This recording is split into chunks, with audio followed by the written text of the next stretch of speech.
성부와 성자와 성령의 이름으로 말씀을 드립니다. 아멘.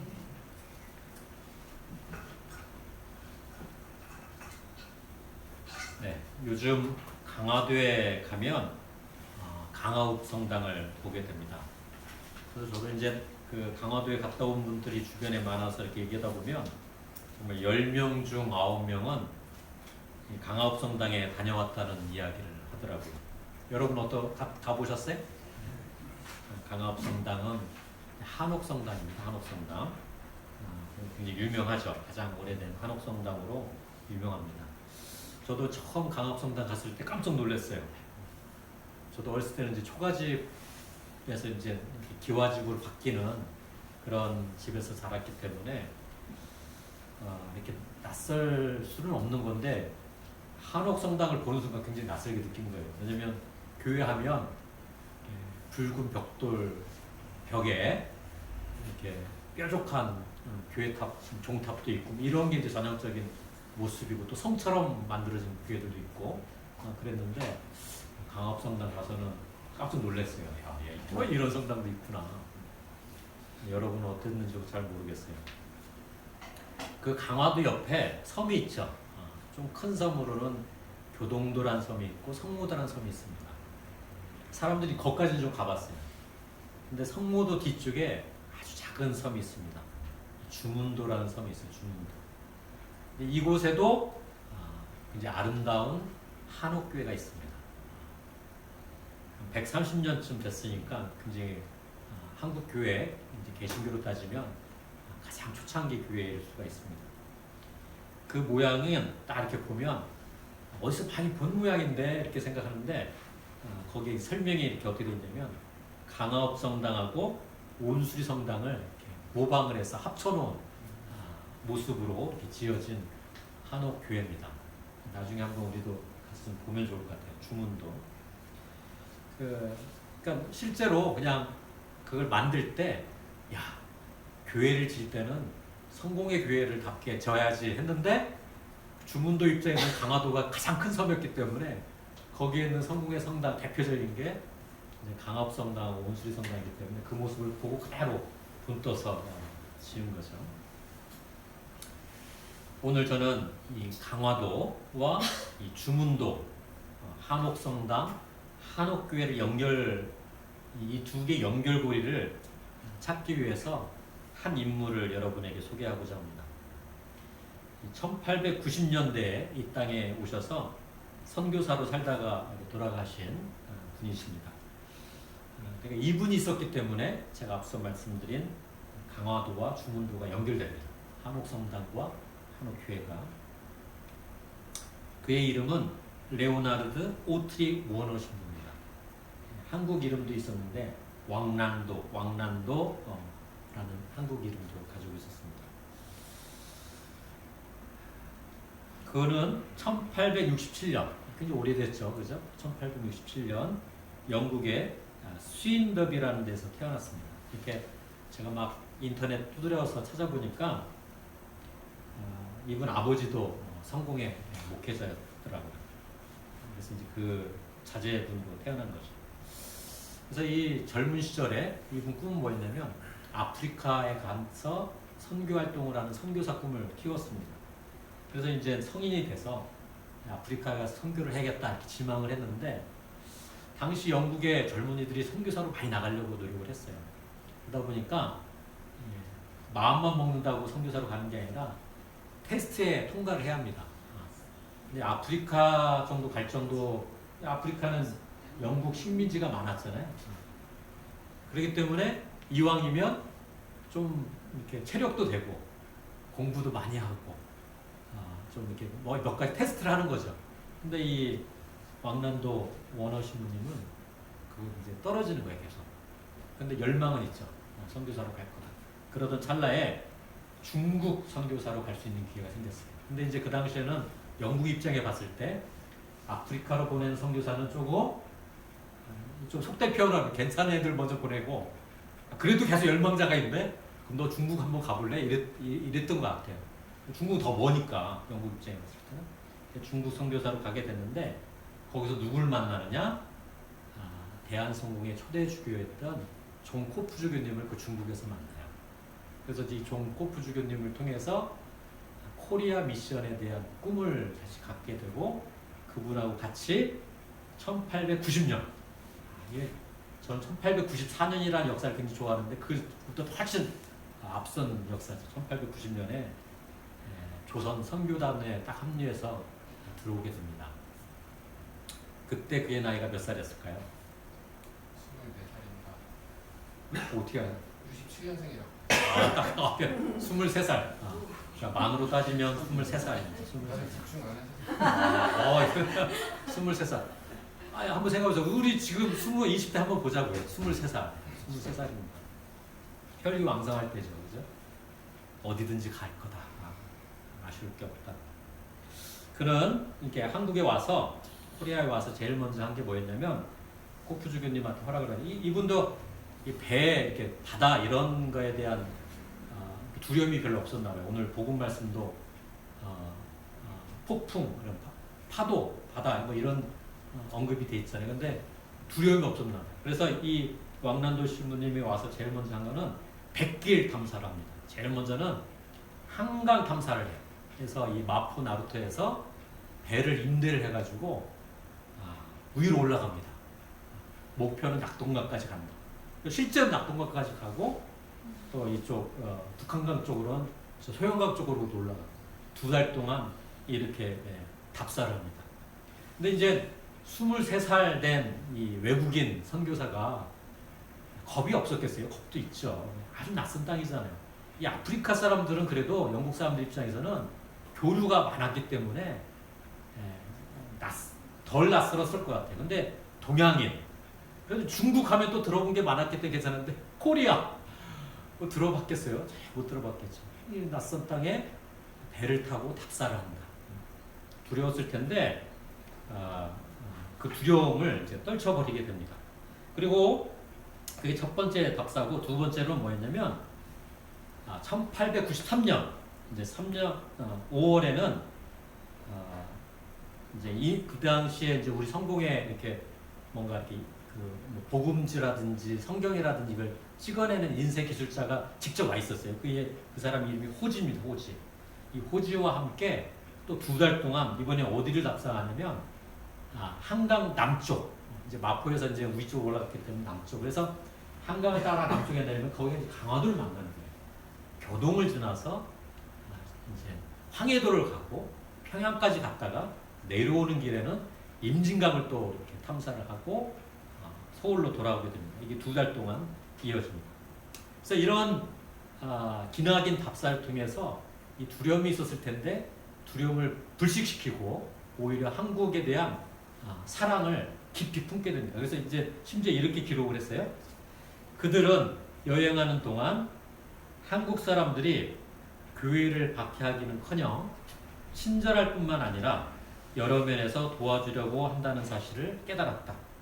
그리고 이제 아직은 언어가 좀 서툴죠. 3년밖에 안 됐기 때문에 언어가 익숙하지 않아 복음을 전할 수 없었음을 무척 아쉬워하였다. 그러니까 이제 가는 곳마다 이 한국 사람, 그 당시 코리안들이 이분들이 누군지를 이제 선교사라는 걸 알았기 때문에 이제 복음에 대한 이야기를 듣고자 많이 노력을 애썼다는 거죠. 근데 그걸 설명해주고 싶어도 언어가 딸리니까 이제 못했다라는 부분을 이렇게 표현을 한 겁니다. 그렇게 답사를 하고 이제 용기가 생겼잖아요. 야, 여기 코리아는 나의 2번째 고향이다. 이 사람들 너무 좋다. 이런 용기를 갖고 이제 본격적으로 선교 활동을 하는데 1893년 8월에 강화도에 들어가서 이제 선교를 합니다. 근데 이제 강화도 성 안으로 못 들어가요. 당시에 성 안에는 외국인들이 선교 활동을 할 수도 없고 심지어 거기서는 재산을 취하는 어떤 일도 할 수 없어요. 그러니까 집도 못 구하는 거죠. 근데 성 밖은 괜찮았던 거예요. 성 밖은. 성 밖. 그러니까 성 밖에 갑곶 나루터에다가 그 나루터, 사람들이 이제 나루터에 오면 밥도 먹어야 하고 잠도 자야 하고 막 그러잖아요. 그럼 나루터에 조그만 초가집을 구입을 해서 선교 활동을 시작을 하게 됩니다. 그게 그 유명한 니콜라 회당입니다. 니콜라 회당. 당시 이제 그 성문 안에는 왜 그랬냐면 당시 이제 영국과 조선이 수교를 맺어요. 그때 이제 조건이 있었습니다. 뭐냐면 외국인들은 개항된 곳에만 있어야 한다. 개항된 곳이 많지가 않아요.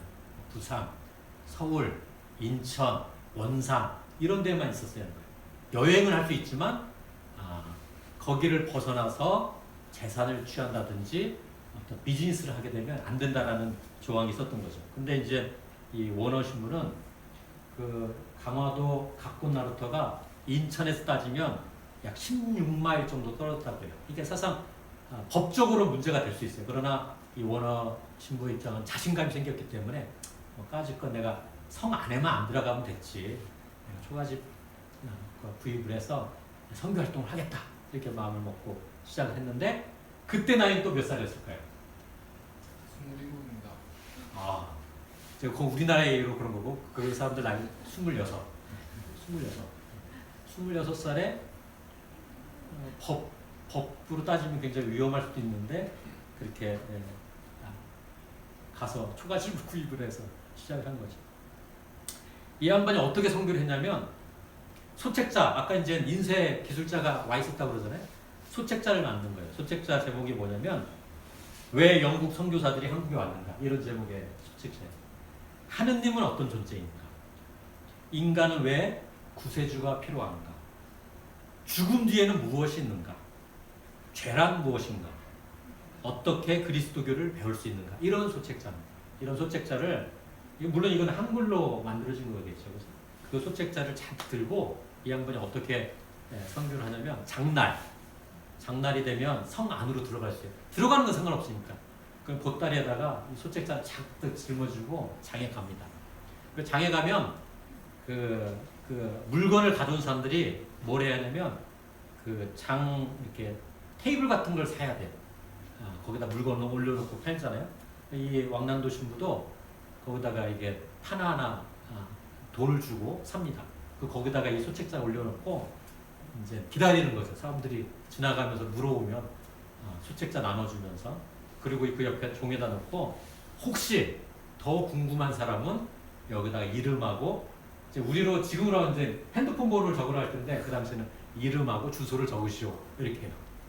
그러면 하루종일 있다 보면 한 명이나 두 명 정도가 가져가긴 가져가지만 거기다 자기 이름과 주소를 써놓은 사람은 쉽지 않았을 겁니다. 그러나 이름하고 주소를 써놔요. 그러면 장날 끝나고 나서 그 사람을 찾아가는 겁니다. 그게 어디가 됐든 뭐 벗어나봤자 뭐 강화도 일대니까 걸어서 뭐 하루 종일 가면 됐겠죠. 찾아가서 다시 이 주님에 대한 이야기를 하고 이렇게 교제를 나누면서 선교를 했던 것이죠.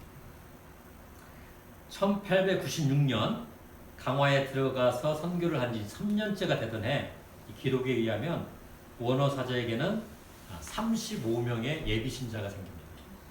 35명. 어쨌든 이 강화도는 이 육지와는 달라요. 육지와는 달라서 굉장히 폐쇄적이고 배타적인데 이 35명이 생겼다는 겁니다. 그리고 그해 6월 24일 날에는 3명에게 세례를 줘요. 3명. 첫 번째는 본인이 이렇게 같이 일을 하는 사람인데 안야고보라는 사람에게 세례를 주고 그 다음에 이제 님시제라는 사람이 있었는데 그 아들 님시제는 다니지 않았던 것 같아요. 그 아들들이 열심히 따라다녔는데 요한과 마가에게 세례를 줍니다. 이게 세 사람에게만 세례를 줘요. 앞서 제가 35명의 예비신자들이 있다고 그랬는데 세례를 못 주는 거야. 왜냐면 그 당시만 해도 세례는 사제가 주는 게 아니라 주교가 허락해야 줄 수 있었던 거예요. 근데 이제 주교님한테 늘 편지를 보내죠. 이 강화도에 신자들이 이렇게 늘어나는데 세례를 줬으면 좋겠습니다. 근데 이제 주교님은 아직 아니다. 아직 멀었다. 이렇게 하면서 3년 후에는 3명 정도 줬는데 나머지 인원들은 못 받았던 것이죠. 그래서 이때부터 이제 이 원어 신부하고 존 코프 주교님의 갈등이 생기기 시작한 겁니다. 난 여기 와서 죽도록 이렇게 선교 활동하면서 사람들 정말 주님의 길로 인도를 했고 근데 왜 이렇게 세례 주는 걸 힘들어하시냐 이러고에 대한 이제 불만을 표현을 하게 되죠. 결국 그게 그 골이 깊어져서 원어 신부님은 왕난도 그분은 1896년 9월 6일 한국을 떠나게 됩니다. 에이, 주님의 뜻이 아닌가 보다. 떠나게 됩니다. 그러니까 1890년에 한국에 왔잖아요. 존 코프 주교님하고. 예, 존 코프 주교님과 같이 손잡고 왔는데 5년 10개월 만에 작별 인사하고 떠난 거죠. 근데 이런 기록은 제가 그냥 이 인터넷에도 없는 얘기예요. 근데 요즘에 모니캄 연구하는 일에 제가 관여를 하다 보니까 알게 되는 일입니다. 처음에 이제 모니캄을 제가 이렇게 들춰봐야겠다 생각한 이유는 북한에도 성공의 교회가 굉장히 많았거든요. 남쪽보다 더 많았거든요. 그 역사를 좀 알려고 공부를 하기 시작을 했던 건데 이렇게 이 원어 신부님까지 알게 됐습니다. 근데 이제 이 모니캄에는 그 이유는 안 나와요. 안 나와서 또 이렇게 인터넷 두드려 봤습니다. 이제 구글에다가 직접 영문 이름을 딱 하니까 영국이 그걸 잘 해놨더라고요. 족보를 다 이렇게 지금 거의 전자 시스템을 다 거의 만들어 놨어요. 그래서 이분 딱 치니까 아버지는 누구고 누구랑 결혼했고 자녀들은 뭐다. 근데 조금 더 제가 기술이 있으면 이렇게 그분에 대한 생애도 아마 어딘가 있을 텐데 그건 찾지 못했고 가족 관계가 딱 나오더라고요.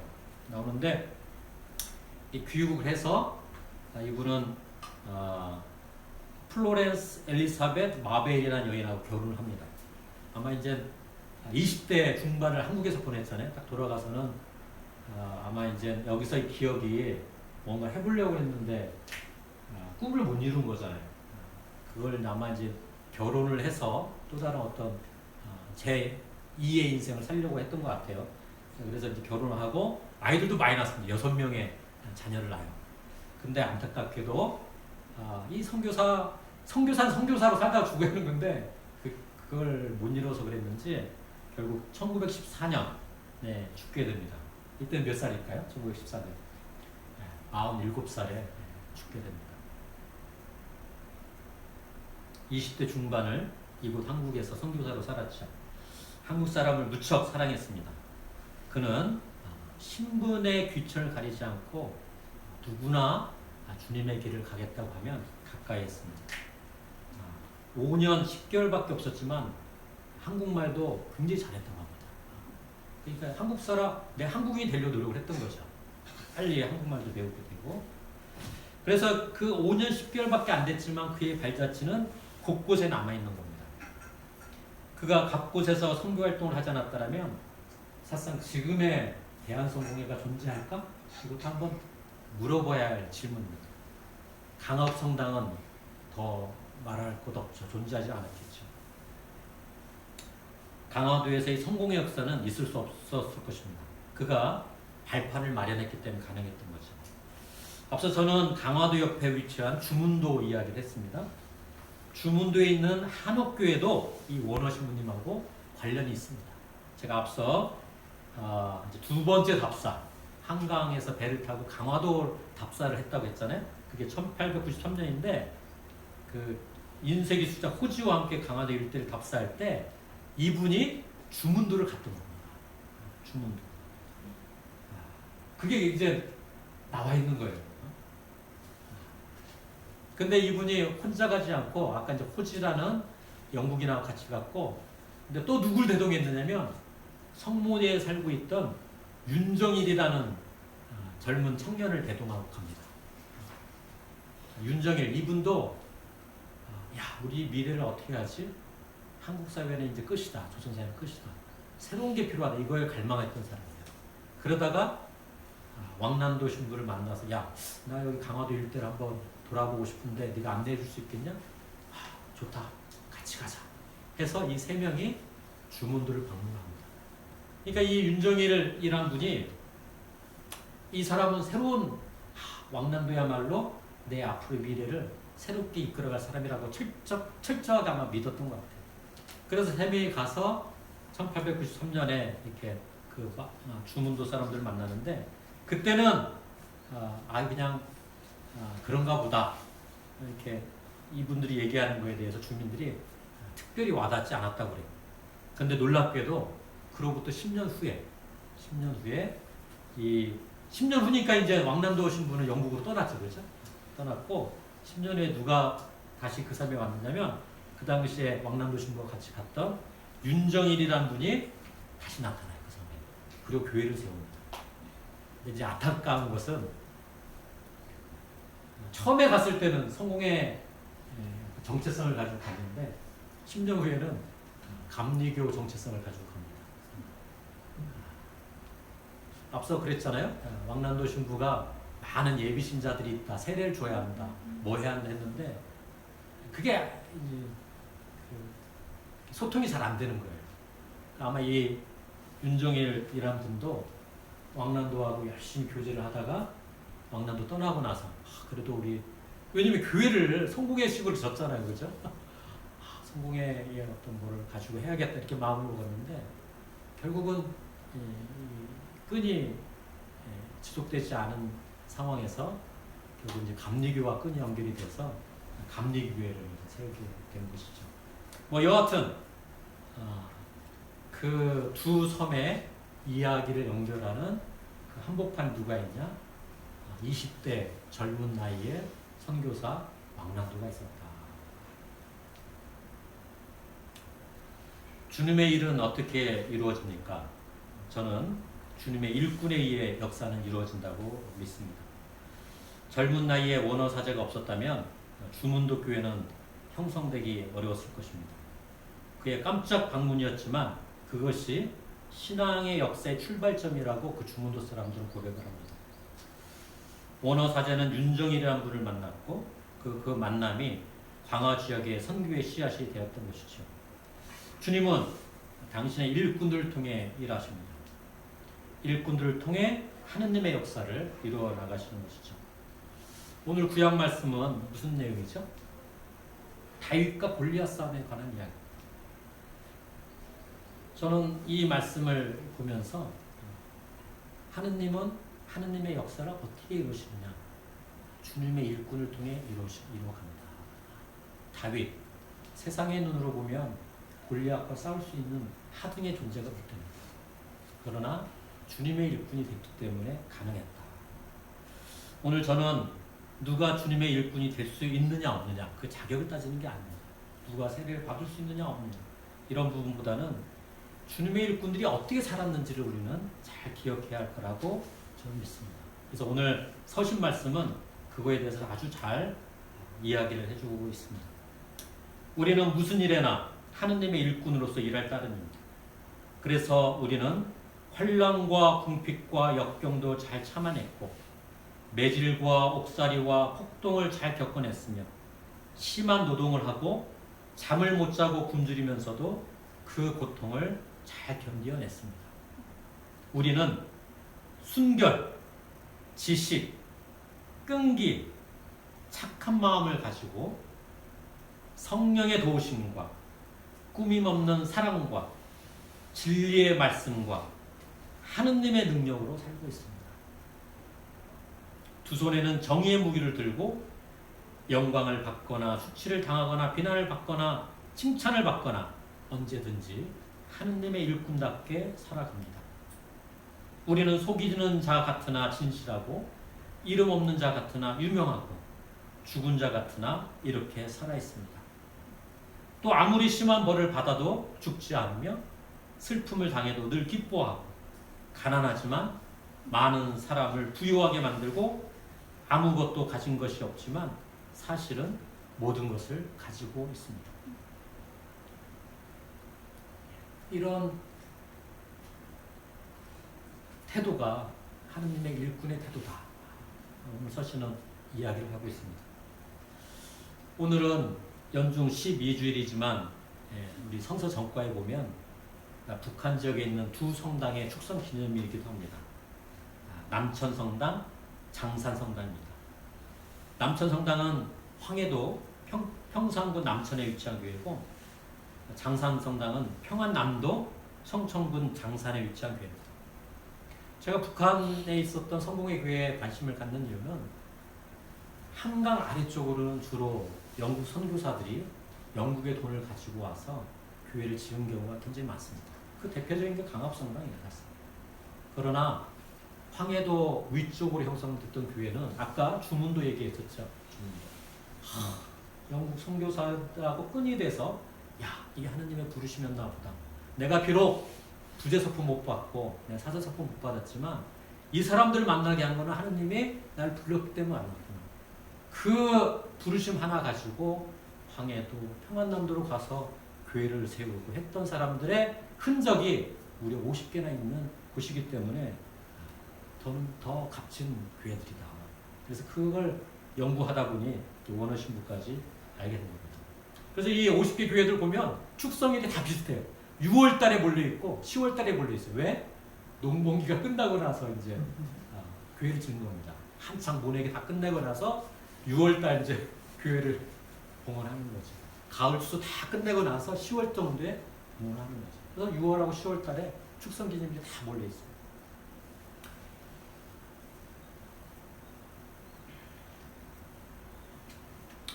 저는 우리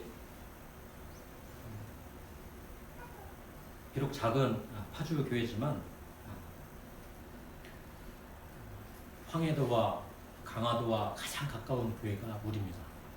당시 백길로 따지면 임진강에서 배를 타면 강화도에 금방 갈 수 있고 임진강에서 배를 타면 황해도에 금방 갈 수 있는 곳입니다.